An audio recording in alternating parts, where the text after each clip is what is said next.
Hey guys, this is not my video. I'm not sure who the original poster was, but I just thought it was important to share this coming from a police officer that the stay-at-home orders and those that are getting arrested and cited are unconstitutional. Please share this video. Police officer, I'm compelled to make this video.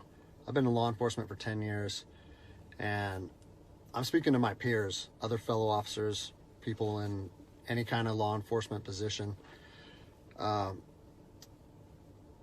seen officers nationwide enforcing tyrannical orders against the people, and I'm hoping it's the minority of officers, but I'm not sure anymore, because every time I turn on the television, every time I look to the internet, I'm seeing people arrested or cited for going to church, for traveling on the roadways, for going surfing, opening their businesses, going to the park with their families, or doing nails out of their own house, using their own house as a place of business, and having undercover agents go there and arrest them and charge them with what?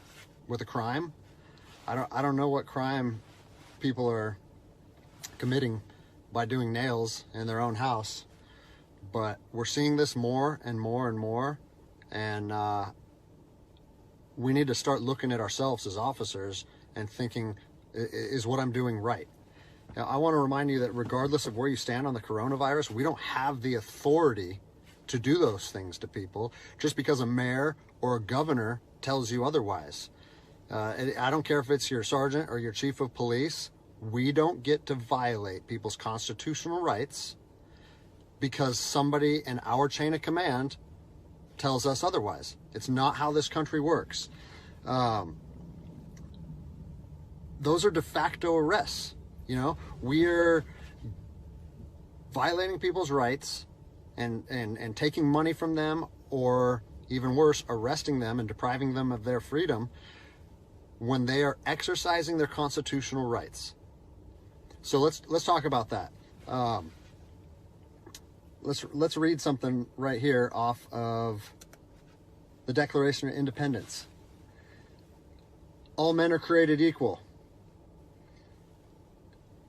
Among these, we have the right to life, liberty, and the pursuit of happiness. That to secure these rights, governments are instituted among men, deriving their power from the consent of the governed, meaning our power and any government official's power is derived from the people. Okay? We don't hold power over our citizens. It's contradictory to everything that our country stands for. And this is what I'm seeing. First Amendment rights, telling people they can't go to church, freedom of religion. Okay? Telling people they can't protest, freedom of assembly. Fourth Amendment violations, illegal traffic stops to check for papers. What are you, the Gestapo? Is this 1930s Nazi Germany? You don't get to stop people unless you have reasonable suspicion or probable cause that they have committed a crime. And I know people that have personally been stopped saying, we want to see papers showing that you're essential. David 2, copy a phone call. That is not how our job works, okay? What really has been pissing me off lately is the fact that these officers that are going out here and enforcing these tyrannical orders, what they're doing is they're making my job and my safety, or they're putting my job and my safety at risk. Because what you're doing is you're widening the gap between public trust and law enforcement officers. And what that's going to do is it's going to, I mean, look at what's happened to law enforcement in the last 10 years. Less and less public trust, and more often than not, that is a result of isolated incidents that get blown out of proportion. Well, they're not isolated anymore. They're happening every single day. And the thing that I want you guys to realize is that our power that we hold as law enforcement officers, it's nothing more than a facade. It's a badge and a gun. And people You don't realize, if you haven't lived in anarchy, if you haven't seen combat, things can be stripped from people in a heartbeat. And that's what I'm afraid of. I'm afraid that these actions are going to wake a sleeping giant, i.e. the American people, okay? They are going to be put in a position where they won't have their rights trampled anymore. And us as law enforcement officers, we'll have our ability to enforce the law stripped from us in about 10 minutes, okay? I think what is going to happen if this continues is we're going to see bloodshed in the streets, okay? I don't want to see bloodshed in the streets on either side of this coin.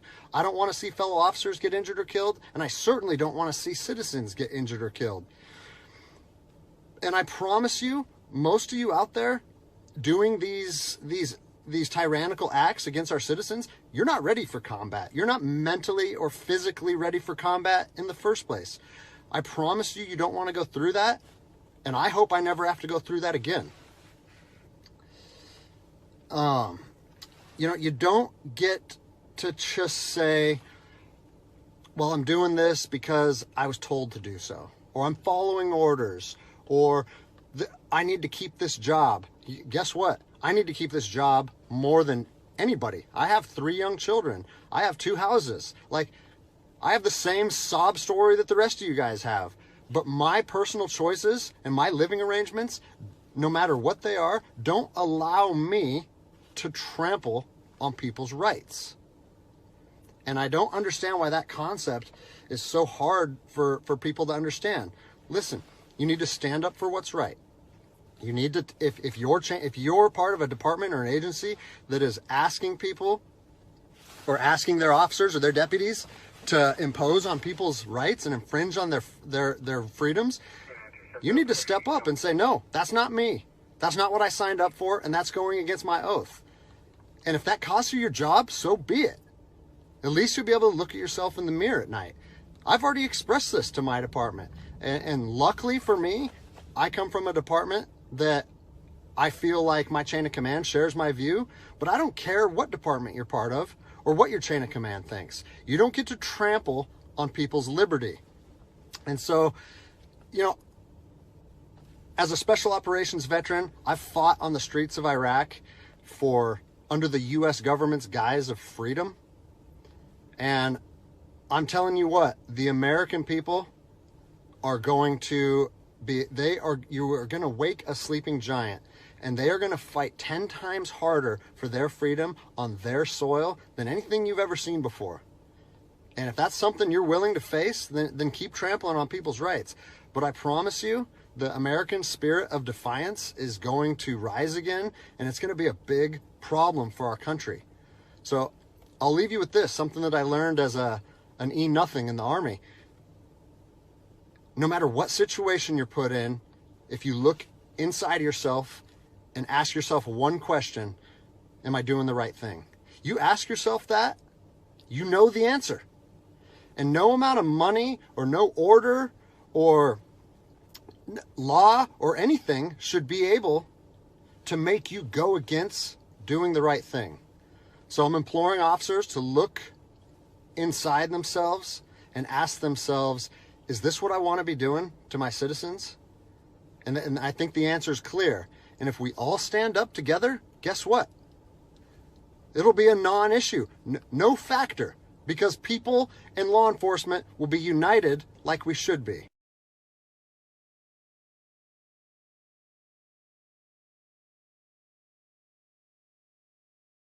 Hey guys, this isn't one of my videos. I just thought it was important to share. The police officer that spoke out about people being arrested and cited for exercising their constitutional rights was fired. So go ahead and take a look at this and please share. We're living in some crazy times right now. Hope everyone's staying safe.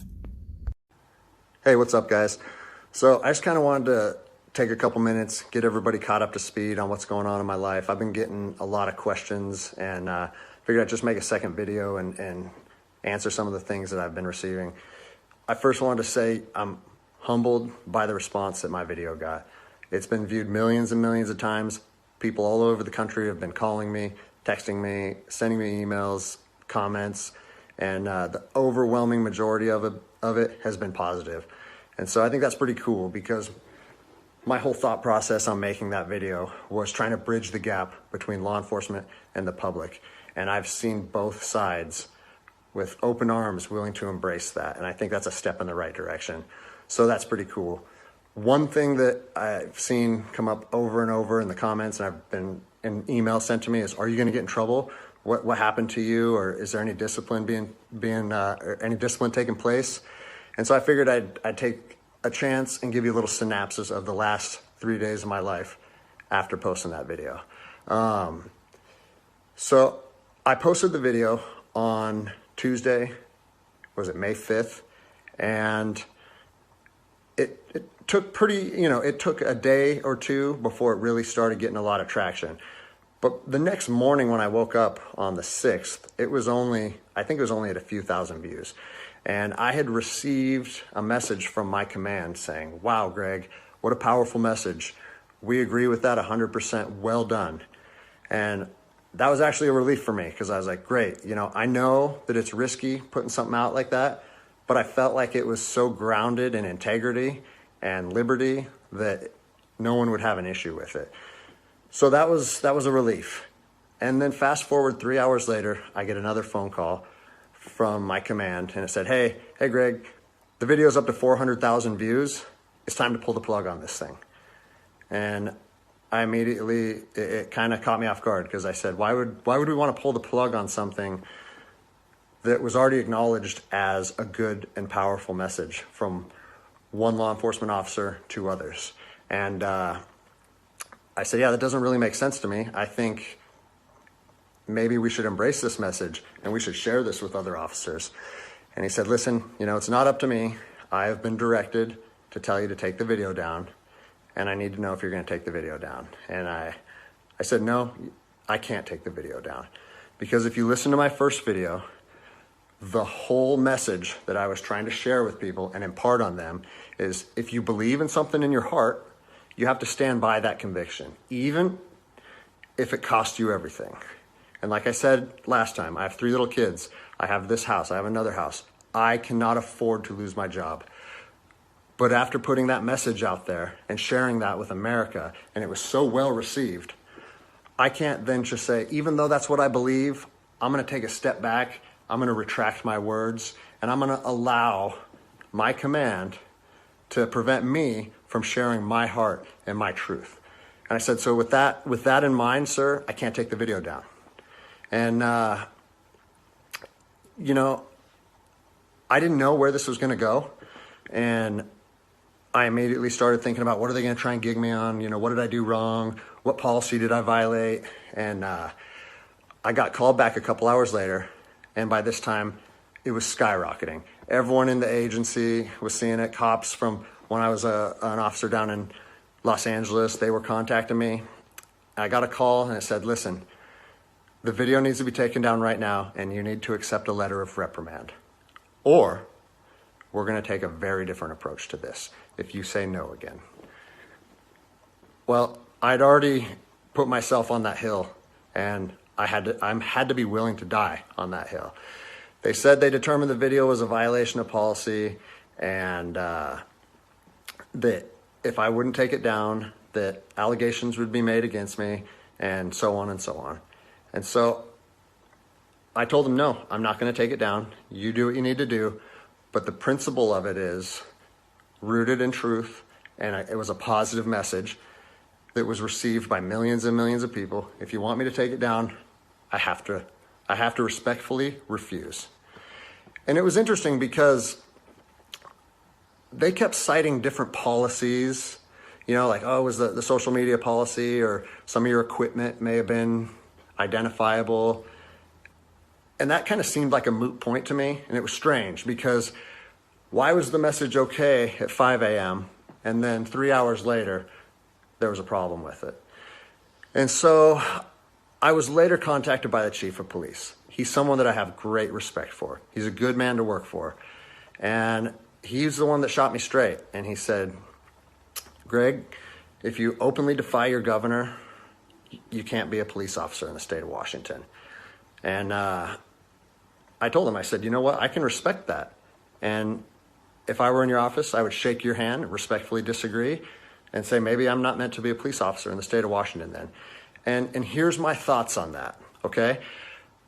You have to do your research. You have to figure out what your true north is, what your truth is, and where you stand on issues. For me personally, I believe that the Constitution supersedes all other documents, all other laws. There's case law supporting that. If you look at Marbury versus Madison, 1803, it says any future laws created that are repugnant, meaning in conflict with the Constitution, are null and void. So when I look at how I feel comfortable enforcing the law, and I see people exercising constitutional rights, it doesn't matter if there's different executive orders, requests from mayors, requests from governors. To me, the Constitution supersedes that, and I'm going to stand with the people. Well, unfortunately, higher up in all agencies, there's a political game being played, and now I am on a administrative leave status pending termination. I was told by both the agency and the union that I was asked to take it down, and I refused. So that's refusing a direct order. It's an insubordination charge, and it will result in me ultimately being let go from the agency. And I said, you know what? If that's what you guys have to do, if that video is so bad that you want to take my career from me and you want to leave my, potentially take my ability away to provide for my family because of that video, do it. Because I'm going to stand by my convictions, just like I said in my last video. So yeah, it's weird, how fast your life can change in a week. It's something that I never thought would happen. I never thought that I would make a video that would resonate with millions of people. But, my head is held high. I'm not intimidated or upset by how this played out. Like I said in my last video, man, I fought in the streets of Ramadi during 04 and 05. I came to terms long ago that my convictions and my beliefs may cost me everything up into my life. And even though it's 15 years later and I'm a police officer in Seattle, Washington, that truth still remains for me. So I don't have an option to back down or feel sorry for myself or give in and say, you know what, I got kids and I think I'm just going to take the letter. No, if they want to do me like this for standing up for liberty, they can do that. I'll leave you guys with this. It's on to the new adventure for me. I've been doing different things my whole life, and I'm actually excited, to tell you the truth. If you know of anyone accepting resumes, hit me up, because I might need it in the near future. But, I've always wanted to circumnavigate the globe on a sailboat, so maybe it's time to chase that dream. Anyways, I appreciate all the support, guys. Take care.